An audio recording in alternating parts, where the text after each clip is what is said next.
dia a todos. Estamos iniciando, então, o primeiro dia da quarta edição do Safras AgriWeek. Hoje, vamos conversar com nossos analistas sobre os mercados de soja, arroz, feijão, fertilizantes e trigo. Também teremos um bate-papo com o gestor da BBT, Rafael Juan, que vai apresentar as mais recentes operações Trading Ideas que estão à disposição na plataforma Safras. Antes de darmos início a esse primeiro dia, alguns pontos. Ao longo do dia, o setor de marketing de Safras vai apresentar as promoções dos nossos produtos. Vocês poderão também conhecer algumas das funcionalidades da plataforma Safras nas apresentações dos analistas. E, ao final do evento, serão entregues certificados de participação. Após as apresentações, teremos um espaço de 15 minutos para perguntas e respostas. Eu peço que usem o chat para mandar seus questionamentos, com a sua identificação e a região de onde está acompanhando o Safras AgriWeek. E, por último, peço que todos mantenham microfones e câmeras desligados para o bom andamento da programação. E, para iniciar esse primeiro dia, teremos a palestra sobre o mercado de soja com o consultor de Safras e Mercado, Luiz Fernando Gutierrez Roque. A palestra do Luiz inicia após a vinheta de apresentação.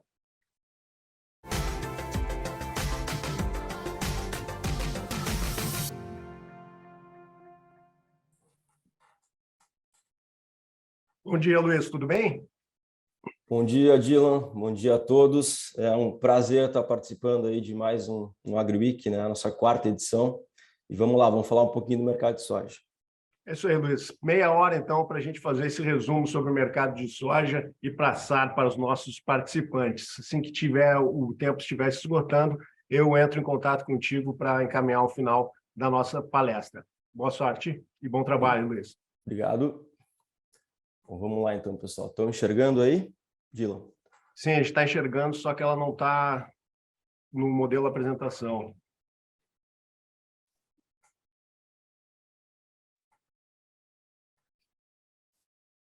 Continua como Excel. Vamos lá. Acho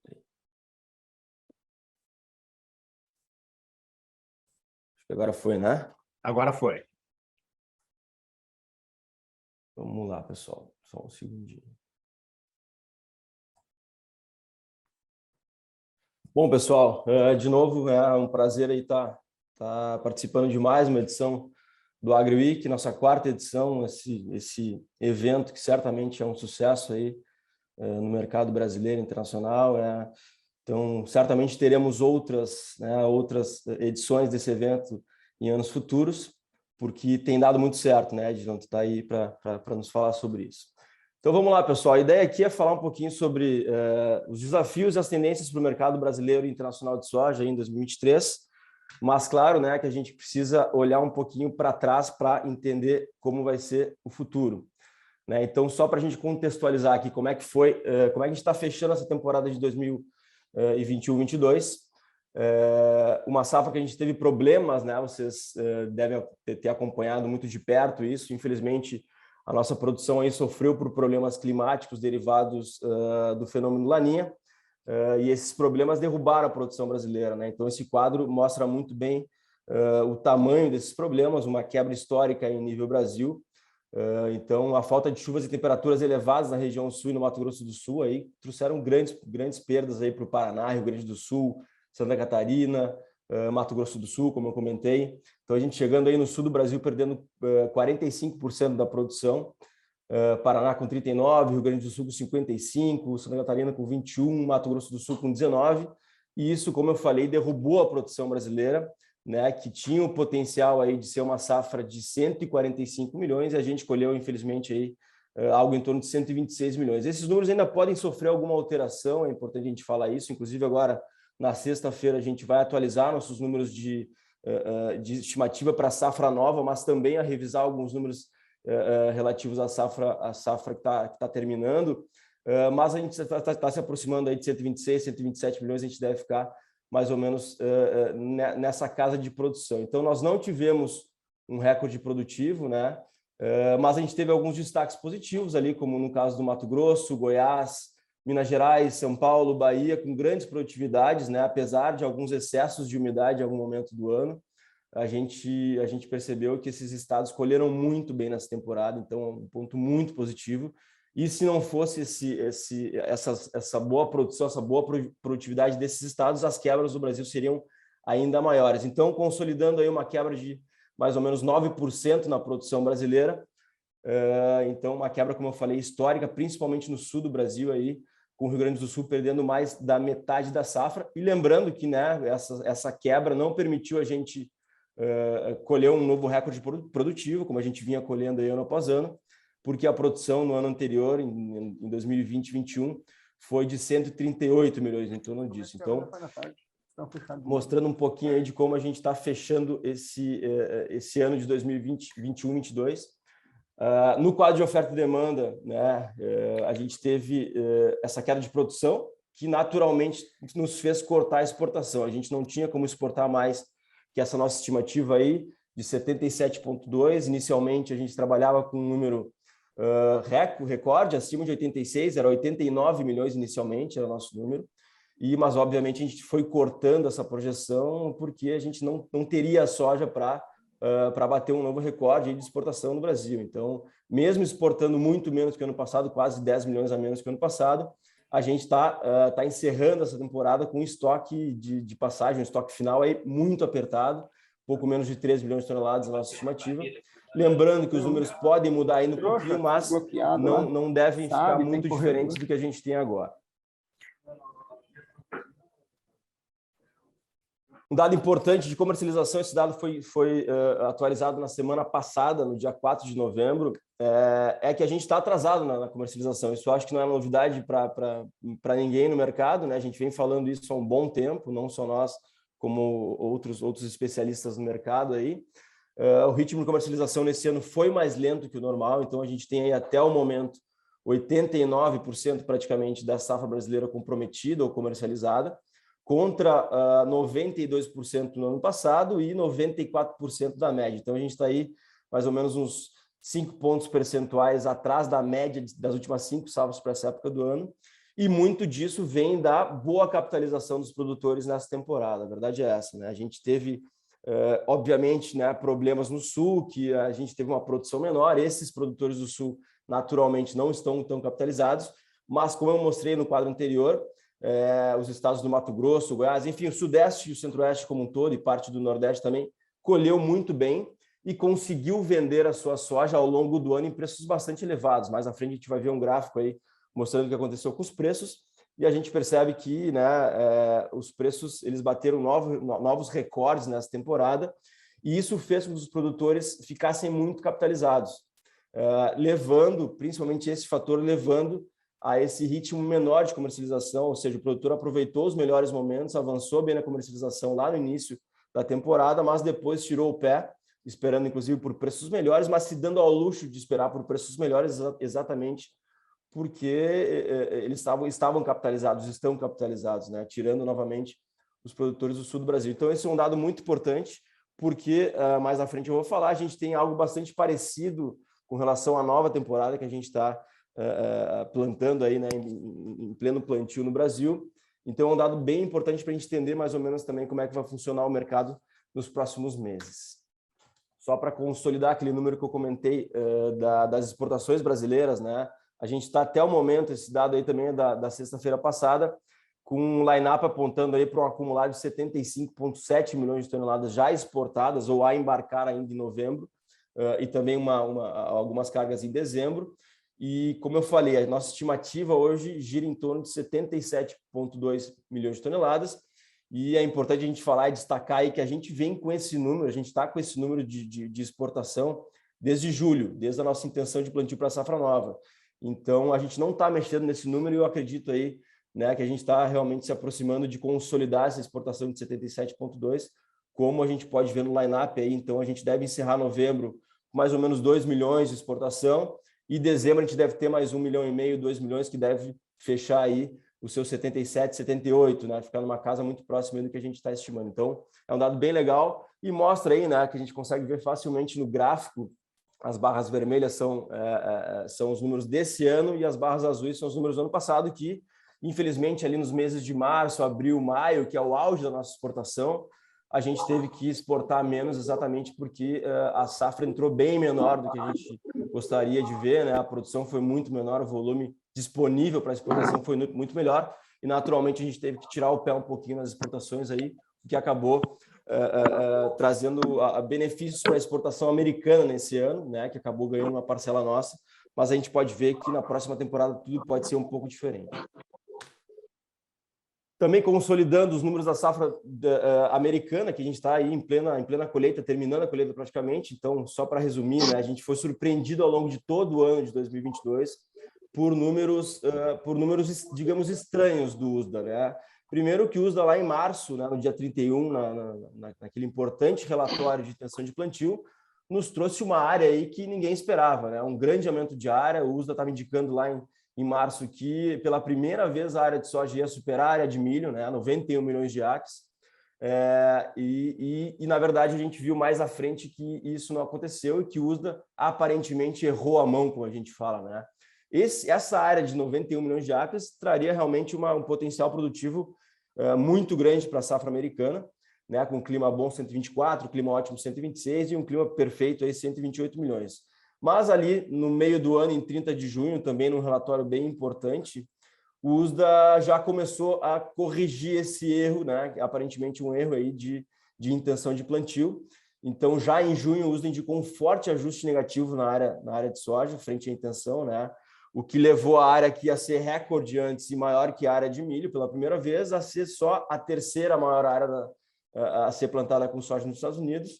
E, naturalmente, né, sendo a terceira, a gente não teria essa área superando o milho pela primeira vez. Então, não foi dessa vez que a área de soja superou a área de milho. Então, esse ajuste negativo aí mudou o potencial produtivo, naturalmente, da safra americana.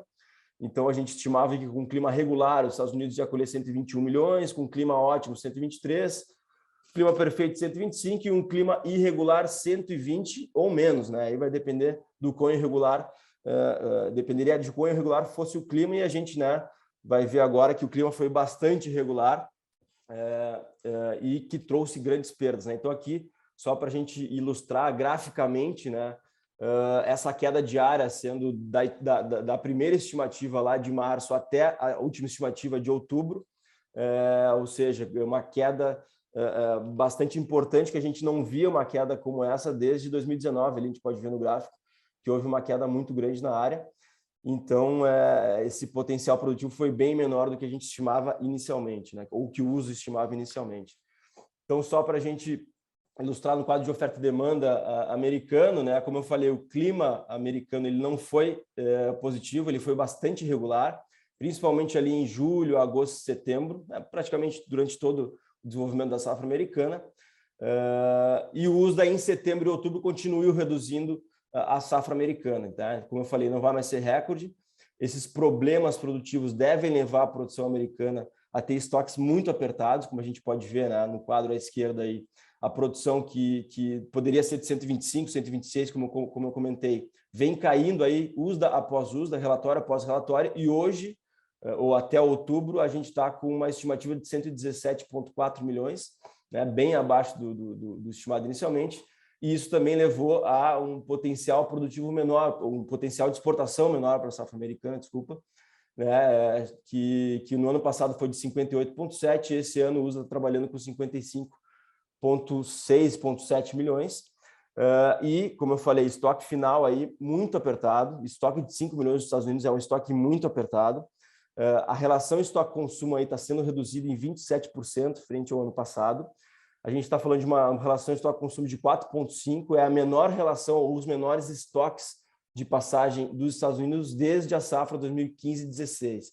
Então, é realmente um dado muito importante, e isso explica muito do porquê a gente teve, ou a gente tem um Chicago ainda em níveis aí de 13, 14 dólares, e teve ao longo de todo o ano isso, exatamente por essa quebra americana, somada também com a quebra brasileira, obviamente, mas mais recentemente essa quebra americana aí trazendo suporte para os preços em Chicago, que é o grande balizador dos preços internacionais. Então, como eu comentei, a queda das exportações, então é importante a gente destacar que essa área do USDA, né, e a produção do USDA, ela ficou muito abaixo do que a ProFarmer lá em agosto, né, a tradicional Crop Tour da ProFarmer, que é como se fosse uma AproSoja para nós aqui, indicou uma safra de 123,4, então muito maior que a safra americana que o USA está trabalhando. Então, como eu comentei, isso mostra que a gente entende que o USA errou a mão várias vezes nesse ano e a gente não descarta novas surpresas. Inclusive, agora na quarta-feira, amanhã, a gente tem o relatório do USDA de novembro e o USDA ainda pode trazer né, ainda pode mexer com a área, a produtividade e a produção americana, e inclusive a média do mercado aí está esperando por um pequeno ajuste, né, de produção nos Estados Unidos, aí a produção se aproximando um pouquinho mais de 118 milhões, mas isso, né, mostra que o USDA realmente foi muito confuso nesse ano e realmente trouxe dados bastante estranhos para o mercado, que muitas vezes, inclusive, o mercado não acreditou muito nos números do USDA e só vai realmente consolidar a safra, acho que a partir de janeiro, aí, com os últimos dados do USDA.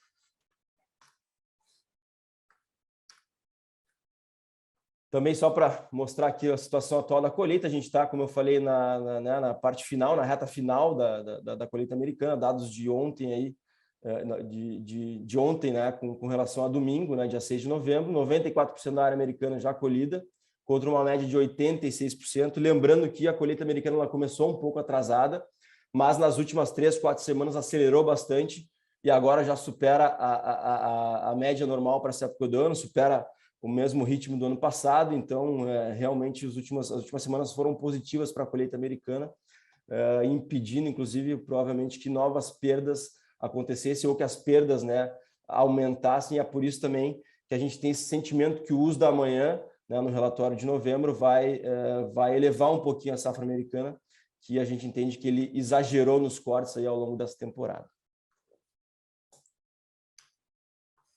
Bom, aí já olhando agora, então, para a nova temporada brasileira, olhando para frente, né? Como eu falei, eu queria só contextualizar um pouquinho como é que foi aí esses últimos meses, para a gente entender também como é que podem ser os próximos meses, né? Entender o contexto, como a gente chegou até aqui e isso nos ajuda a projetar um pouquinho para frente. Então, o Brasil aí com crescimento de área de novo, né? A área brasileira deve registrar um crescimento na nova temporada, já está registrando, na verdade, né? A gente está com o plantio andando. E o principal fator é, de novo, a alta rentabilidade da soja frente a outras culturas que a gente planta aqui no Brasil e que, né, obviamente, podem ser substituídas eventualmente pela cultura da soja. Então, o destaque, eu diria, inicialmente nessa temporada deve ser, obviamente, a recuperação da produção da região sul, né? Obviamente, a gente parte de uma base muito pequena, né, uma base com grandes perdas produtivas. Então, a gente estima inicialmente que o clima deve ajudar, apesar do Laninha. Até esse momento, a gente não tem grandes problemas, mas o alerta está ligado. Mas a gente deve ter uma recuperação da produção brasileira, aí, da produção do sul do Brasil e do Brasil. E o destaque é Rio Grande do Sul, que perdeu metade da safra no passado, deve colher uma safra mais de 100% aí, acima do que a gente colheu no ano passado. Paraná também devendo ter uma recuperação aí importante, aumentando aí 72% a produção.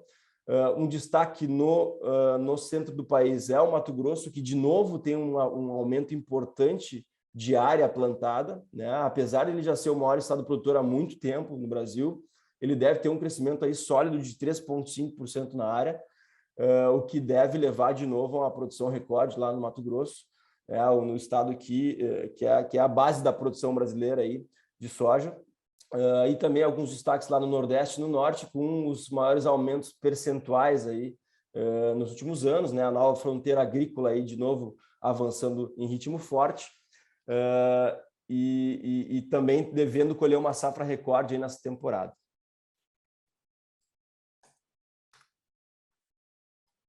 Como eu falei também, a abertura de novas áreas no Norte e no Nordeste, né? E o Brasil com um novo potencial recorde produtivo. A produção deve superar pela primeira vez aí 150 milhões, então é realmente uma produção incrível, aí, um potencial incrível que a gente tem nessa temporada. Nós trabalhamos atualmente aí com uma produção de 151,5, mas como eu comentei anteriormente, a gente vai atualizar esse número aí agora, a partir de novembro a gente começa a atualizar mensalmente esse número, né? A gente deixa o plantio andar um pouquinho mais para poder mexer nesses números, e esse número eu acredito que pode ser até um pouco maior, a gente pode se aproximar de 153 milhões, talvez, de potencial produtivo. mas isso mostra realmente que a gente tem um novo potencial recorde aí e só depende daqui para frente, né, do clima.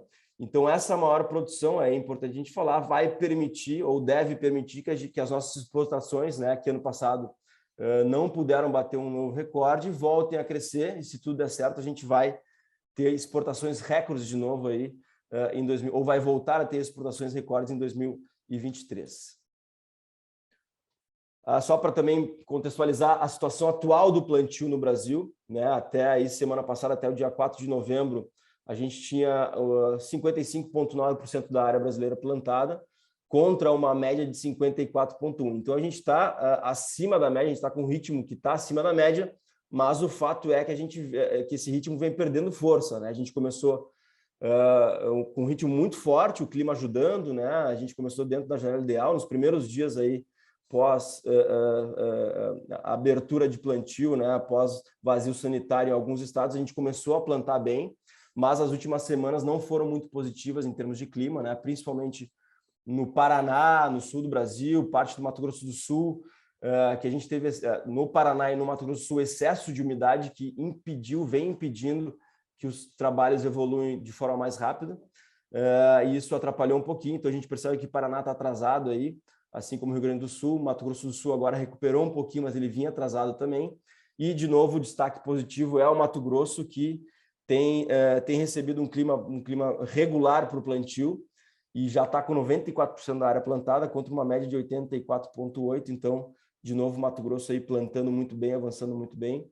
E a gente acredita que na próxima atualização, que vai sair nessa sexta-feira também, a gente pode ficar um pouquinho abaixo da média. Os trabalhos podem não ter evoluído muito bem, né? De novo, por excesso de umidade em algumas regiões, e a gente pode começar a ficar com os trabalhos atrasados aí em nível Brasil. Não é algo muito preocupante nesse momento, mas a gente tem que ficar de olho, obviamente, até para olhar lá na frente a questão, né, do milho safrinha, como é que pode andar a colheita, quando a safra brasileira vai começar a entrar realmente no Brasil. Então, é importante a gente ficar atento aí a esses dados aí nas próximas semanas.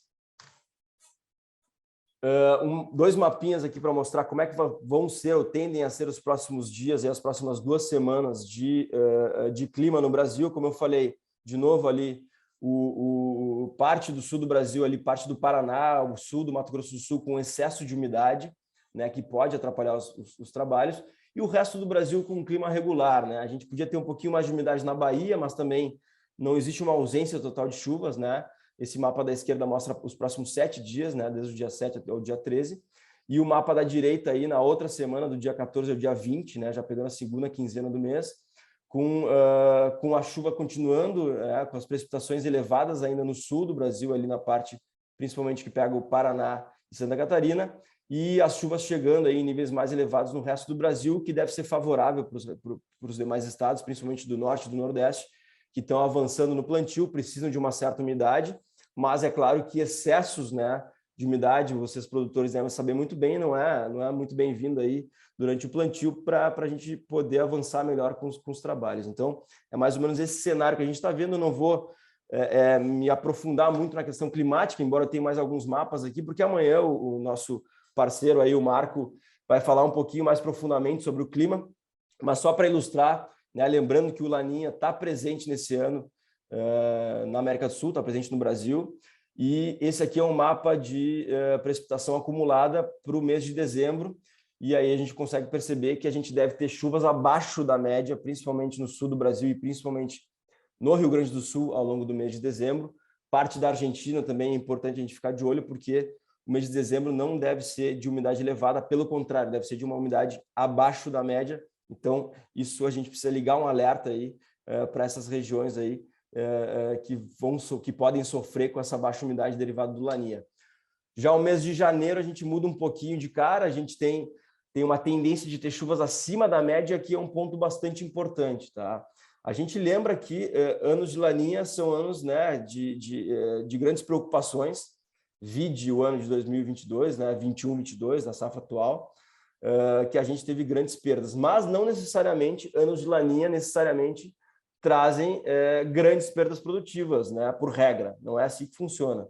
Então, o ano de 2020, por exemplo, a safra 2021 é um exemplo disso. A gente teve laninha, lembrando, a gente está no terceiro ano de laninha, e no ano na safra 2021, a gente não teve grandes problemas, exatamente porque em janeiro, ou a partir do final do ano, ali para o final de dezembro, as chuvas começaram a chegar, principalmente no Rio Grande do Sul, no sul do Brasil como todo, mas principalmente no Rio Grande do Sul, e isso acabou salvando a safra gaúcha, né, e parte da safra brasileira, porque a chuva chegou no momento certo. Os trabalhos de plantio eles estavam atrasados por falta de umidade, mas por isso que esse mapa é tão importante, né? Porque a chuva chegando em janeiro pode ser um sinal muito positivo. A gente pode ter uma condição melhor, né? Mesmo com a falta de chuva em dezembro, com a chuva chegando em janeiro. Então, pode salvar, de certa forma, a safra gaúcha e a safra até mesmo argentina, dependendo do momento do plantio da Argentina. Então, é importante a gente ficar atento, obviamente que esses mapas podem mudar ainda nas próximas semanas, mas esse mapa de janeiro, né, a previsão para janeiro é um mapa bastante promissor, que a gente tem que ficar de olho, ver se confirma essas chuvas acima da média que a gente está esperando.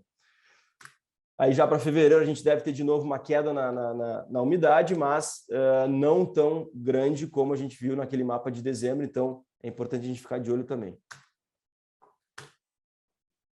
Passando para o quadro de oferta e demanda, pessoal, e não demorando muito aqui, daqui a pouco o Dylan vai me chamar a atenção aqui, que a gente não tem muito tempo. Vamos lá. Como eu falei, hoje a gente trabalha com uma safra cheia no Brasil, né? E a gente está estimando aí, pela primeira vez, uma safra acima de 150 milhões, e as exportações brasileiras, em se confirmando uma produção desse tamanho, podem ultrapassar aí pela primeira vez a casa das 90 milhões de toneladas. Então, hoje a gente trabalha com 91,5 milhões de exportação, é um potencial muito importante, mas é óbvio que mesmo a gente exportando um recorde, mesmo a gente aumentando o processamento, inclusive, a produção brasileira de 150 é muito grande e isso vai trazer um aumento de estoque, não tem como ser muito diferente disso. Então, a gente está projetando nesse momento inicial aí um aumento aí de mais de 200% no estoque brasileiro, obviamente lembrando que a base ela é mais apertada, mas o estoque deve sair aí da casa dos 3 milhões e se aproximar da casa de 10 milhões, se esses números aí de produção, de exportações, de processamento se confirmarem. Pontos positivos também com relação à produção, à exportação e ao consumo interno de farelo devem crescer também em 2023. E da mesma forma a produção, o consumo interno de óleo de soja, lembrando, né, que a gente tem uma questão importante aí ligada à mistura do biodiesel, né, que deve voltar para B14 a partir de março. Mas eu acho que o único ponto negativo aqui nesse quadro seria uma perda de parcela do mercado exportador aí, do óleo de soja, né? O Brasil perdendo um pouquinho porque a Argentina deve voltar a ganhar uma parcela que ela perdeu nesse ano, e a gente vai mostrar rapidamente depois o quadro da Argentina mais à frente, mas é um dado importante que a gente tem que ficar de olho, que a gente deve ter uma queda nas exportações de óleo de soja por conta do retorno, né, mais firme da Argentina para o mercado. A comercialização das safras que a gente está plantando agora, nesse momento, como eu falei lá atrás, também vem bastante atrasada, e na verdade ela está muito mais do que a safra disponível. A gente está falando aí que até sexta-feira passada 20,6% da safra brasileira estava negociada, né, ou foi negociada até aí o início de novembro, contra uma média de 34,2%. Então, a gente está falando aí de, né, praticamente 14 pontos percentuais abaixo da média, atrasado também com relação à safra passada, e isso é um ponto muito importante, pessoal. Eu, inclusive, estive no Mato Grosso esses tempos aí, ao longo do mês de setembro, e conversando com alguns produtores lá, eu mostrei alguns dados parecidos de clima, falando sobre laninha e tal, e me chamou a atenção que um ou outro produtor lá me fez uma pergunta assim: Luiz, mas se a gente está falando de laninha, se os mapas não são muito favoráveis, então eu vou segurar minha soja porque, né, a gente vai ter quebra no sul do Brasil de novo e os preços vão subir, como aconteceu nesse ano. Eu falei assim, não é bem assim, né? A gente não pode trabalhar com perdas, né, enquanto elas não apareceram ainda. E eu lembrei para ele como foi realmente o quadro de 2020 e 2021, que a gente teve laninha e a gente não teve perdas produtivas relevantes. Então, eu falo isso porque esse quadro aqui está mostrando que o produtor está arriscando muito. A verdade é essa. Então, aí, menos de 21% negociado, ele tem muito volume na mão disponível, né, ou vai ter muito volume na mão disponível para negociar a mercado, e ele tem que lembrar que os preços podem não estar aonde ele gostaria que estivessem, né, por N fatores, e o principal dele é realmente o fator oferta. Se a gente escolher uma safra grande no Brasil, a gente não vai ter espaço para grandes altas de preços, pelo contrário, o preço pode ficar mais pressionado a partir de janeiro, fevereiro, com a entrada da safra. Então, esse dado aqui é muito importante para o produtor ficar de olho, que eu entendo que ele tem que avançar um pouco mais na comercialização, tem que diminuir um pouquinho mais o risco dele, porque não é garantido que a gente vai ter problemas produtivos, seja no Sul, seja na Argentina, e isso pode colocar uma pressão de preços lá na frente, então é importante ele ficar de olho nisso. Como eu falei, a questão da Argentina, né, a gente também está trabalhando hoje, né, com uma recuperação de produção. Então, a área deve crescer, a produção deve superar 50 milhões, aí, como há um bom tempo não supera, o processamento voltando a crescer. Mas na Argentina aqui a gente tem algumas questões econômicas e cambiais que são fatores decisivos, né? Então, é difícil a Argentina voltar com muita força para o mercado exportador. A gente não aposta na renovação do dólar soja que a gente teve em setembro, né? Um regime cambial especial, a gente não aposta nisso porque é muito custoso para a economia argentina isso. E a gente acha que também as retenções não devem sofrer alguma alteração. Lembrando que os argentinos hoje pagam 33% de imposto para exportar, seja soja, seja farelo, ou seja óleo, e a gente não deve ter uma mudança nesses percentuais, exatamente porque existem questões aí econômicas muito importantes na Argentina que são difíceis de serem contornadas. Mas, de qualquer forma, a gente espera por um aumento de área, mas com um uso menor de tecnologia. É por isso que eu mostrei ali, a gente está esperando uma retomada da produtividade, né? O rendimento médio das lavouras aí deve se aproximar de 3.000 quilos por hectare, que é muito abaixo do que a gente colhe no Brasil, por exemplo. E isso deve acontecer porque os produtores argentinos devem usar menos tecnologia esse ano, principalmente pela questão que envolve os custos elevados, né? Se o custo para nós aqui subiu, para o argentino, que tem um câmbio mais desvalorizado ainda, subiu muito mais.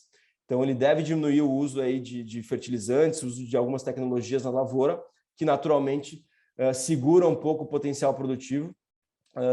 De qualquer forma, a gente trabalha com uma recuperação da produção nesse momento, que deve levar a uma recuperação aí também das exportações de farelo de soja e óleo de soja, lembrando que a Argentina é o maior exportador do mundo aí desses dois produtos.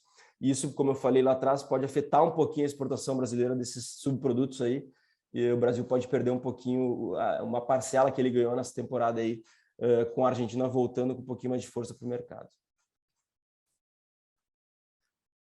Esse aqui é um gráfico que eu costumo mostrar só para a gente mostrar a força da oferta no mercado, né? Então, a gente percebe aí, isso é um gráfico histórico desde 2009 da posição spot em Chicago, e a gente viu aí que lá de 2009 a 2014 a gente tinha um círculo muito mais amplo, né? Um círculo maior, com uma volatilidade muito maior em Chicago, ou seja, Chicago trabalhou aí durante 3 ou 4 anos entre 8,80 e 17 dólares, lembrando aquele recorde, né, que a gente chegou lá em 2011, 12. E a partir aí de 2014 e 2019, com as super safras consecutivas, né, estoques maiores, a gente viu um achatamento desse círculo. Então, a gente tem uma volatilidade muito menor ali entre 2014 e 2019, e a partir de 2020, com quebras aí nos Estados Unidos, algumas quebras na América do Sul, a gente vê que o mercado está voltando para uma volatilidade muito maior e, no meu entendimento, aí, eu acho que o gráfico deixa claro, é muito mais parecido com o primeiro quadrante do que com o segundo quadrante, né? Então, a gente deve ter um momento de maior volatilidade nos próximos anos, né? A gente já começou esse movimento em 2020, então isso é importante para mostrar que quem manda realmente, no caso de Chicago, é a oferta. Obviamente que a demanda é importante, mas quem manda nos maiores movimentos de Chicago, os movimentos mais acentuados de Chicago, é de fato a oferta. E para onde vai Chicago? Aqui a gente, né, tem um gráfico de maio 23, é um gráfico atualizado até ontem. Atualmente a gente está falando de 14,64, 14,50, dependendo da posição.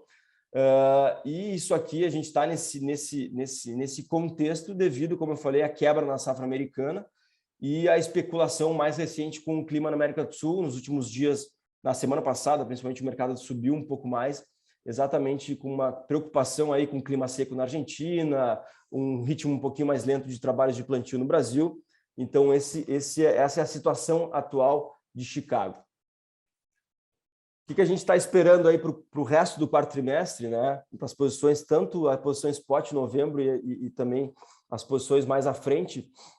Como eu falei, problemas na safra americana trouxeram e trazem suporte. Antes trouxe fôlego, agora é só suporte. O mercado já precificou uma safra americana que não vai ser recorde. Ainda há algumas dúvidas com relação ao tamanho da produção americana, mas a gente não deve ter grandes mudanças. E olhando para essa safra americana, a gente tem uma lateralidade de Chicago entre 13 e 14. Esse movimento atual, como eu falei, é um movimento muito mais ligado à especulação climática sobre a América do Sul do que com relação à safra americana.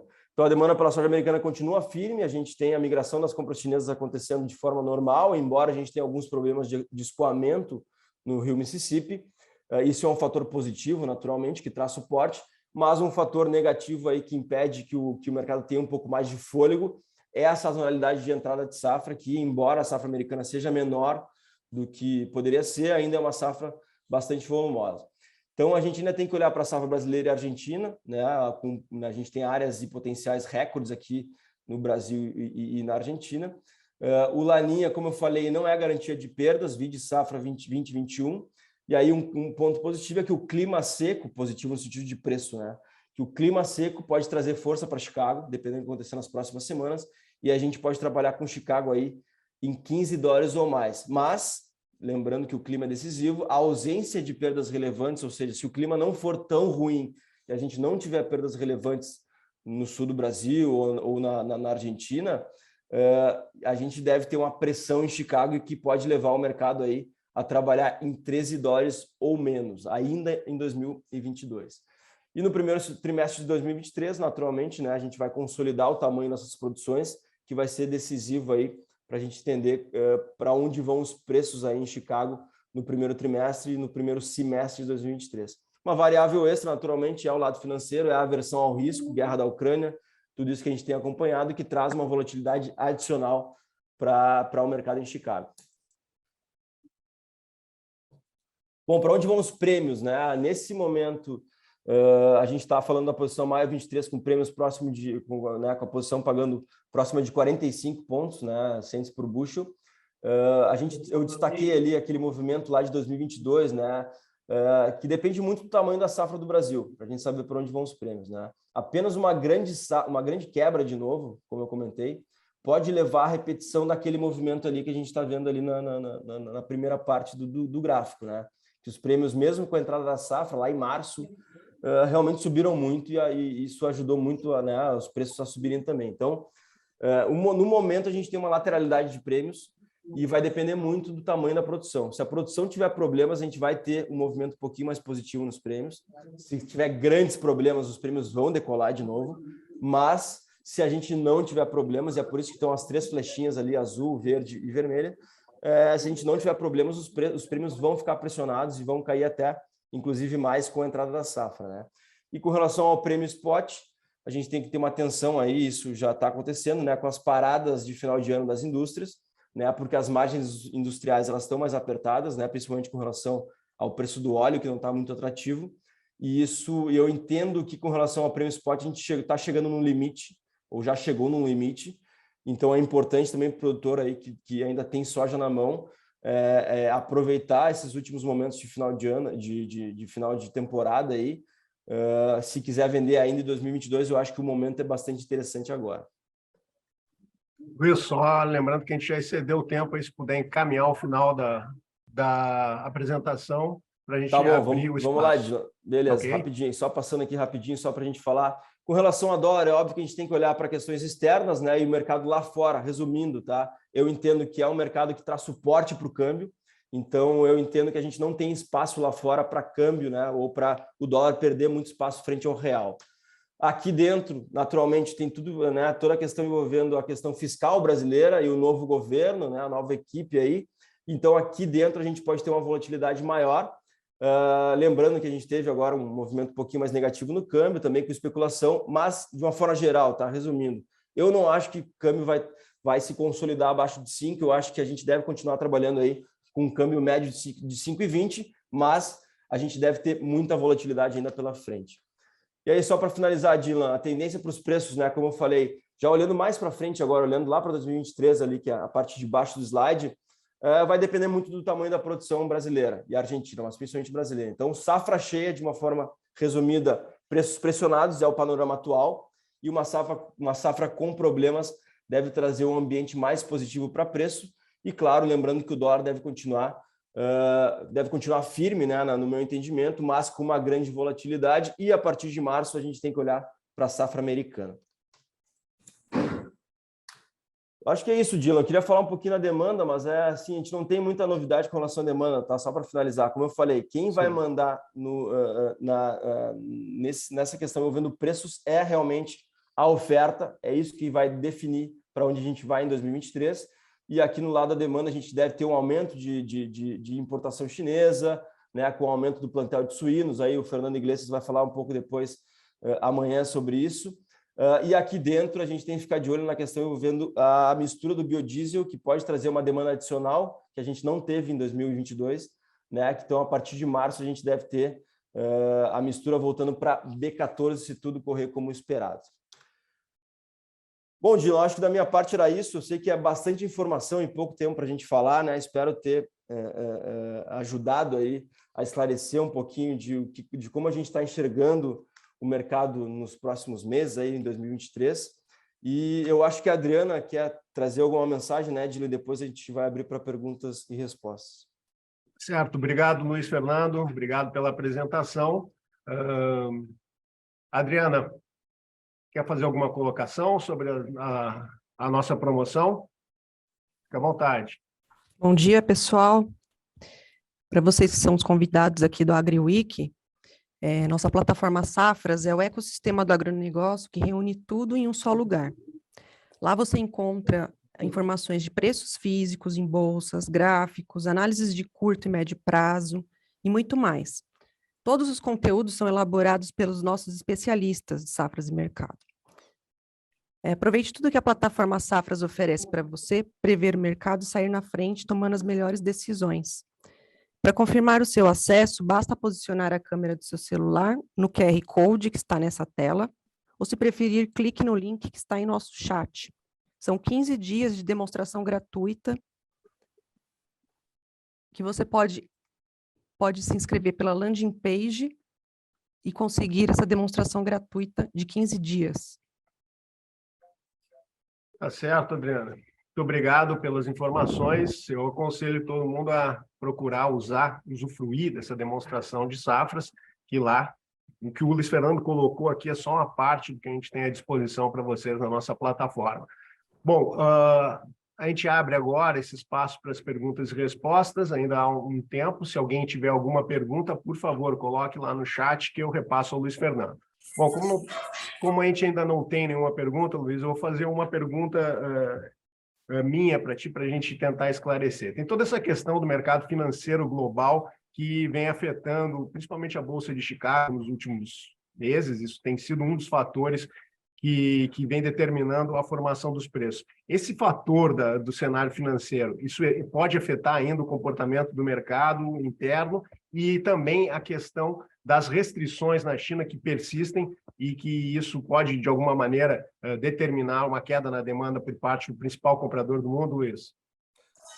Bom, Dylan, respondendo de trás para frente, tá? Com relação à China, é claro que qualquer restrição aí, né, que aconteça por conta da Covid ainda por lá, pode trazer alguns impactos, mas eu entendo que impactos pontuais, né? A gente não deve ter uma mudança de demanda chinesa, né, em médio e longo prazo, no sentido de pensar no ano inteiro com relação à demanda chinesa. Eu acho que as restrições, obviamente, trabalhando com restrições pontuais também, né, não fechar de novo toda a economia chinesa por meses, isso não deve trazer grandes impactos, não. Eu acho que se tiver algum impacto, é um impacto pontual, de nervosismo pontual, inclusive. A gente lembra, né, o que aconteceu ao longo da pandemia. A China tem, né, dá muita importância para a segurança alimentar e né, a gente precisa, os chineses precisam comer, precisam se alimentar. É o primeiro fator aí de importância para eles, obviamente, né, como para nós. Então, a gente está falando de uma população muito grande, com necessidade de alimentação, e sendo que ela importa anualmente, aí, ela tem que importar 100 milhões de toneladas de soja praticamente para poder abraçar esse consumo crescente. Então, eu não vejo isso mudando de uma forma relevante aí, com possíveis restrições. Seria uma coisa mais pontual, um momento de mercado mais pontual, como a gente já percebeu em alguns momentos aí nos últimos meses também, mas de uma forma geral isso para mim não muda o quadro de oferta e demanda chinesa aí para um ano inteiro, tá? E com relação à questão financeira aí, tudo que está acontecendo no mundo nesses últimos tempos, com relação se isso traz algum impacto no mercado, claro que traz, porque né, a gente lembra que a Bolsa de Chicago é uma bolsa de renda variável e em momentos de aversão ao risco, a gente lembra que, né, grande parte dos contratos futuros em Chicago são negociados por especuladores ou por fundos aí, especuladores. Então, nesses momentos de aversão a risco, a gente lembra que o mercado costuma fugir da renda variável, né, ou costuma tirar o peso aí de investimentos na renda variável e ir para ativos mais seguros, né, como títulos americanos. Então, se a gente continuar, né, com a guerra na Ucrânia ganhando força, com alguns outros problemas em grandes economias do mundo, a gente pode continuar com uma aversão ao risco crescente no mercado, que pode tirar um pouco de força aí de Chicago, mas eu também acho que isso não muda a oferta e demanda dos principais países. Mas, de novo, da mesma forma que alguma restrição na China pode trazer, seriam impactos diretos em Chicago por especulação e não exatamente por grandes mudanças de oferta ou de demanda em nível mundial. Está sem áudio, Dil. Luiz, a gente tem duas perguntas aqui que vão no mesmo caminho, eu vou te passar, tá? O Luiz, a Elisângela, ela pergunta se... A Elisângela, do Grupo Toyota, pergunta que para o mercado, você acredita que o tema política, a partir de janeiro, vai influenciar preço e produção da nossa safra? E o Marcílio, também nessa mesma base, como a eleição do novo governo brasileiro pode impactar no aumento de área e investimento dos produtores para a safra 2023-2024 e como isso pode refletir nos preços? Uma avaliação desse cenário político aí, Luiz, isso pode influenciar no mercado? Eu acho que são duas perguntas que se complementam, né, Dylan? É claro que o novo governo ele traz dúvidas, né? A gente tem aí, principalmente com relação à agropecuária, que não parece que não é um setor muito amigável para o novo governo, né? Traz dúvidas com relação às políticas que esse novo governo vai ter aí para 2020, para 2023, para o fim dos próximos 4 anos. E existem dúvidas com relação à segurança, né? Do que o governo vai fazer, né? Tanto com relação ao nosso mercado externo, com relação a algumas questões internas, né? Principalmente falando em tributos aí, ou a expansão de área agrícola no Brasil. Então, sim, isso pode mexer com o mercado. Eu acredito que 2023 ainda não, né? Obviamente, a gente vai depender muito do que o governo fizer.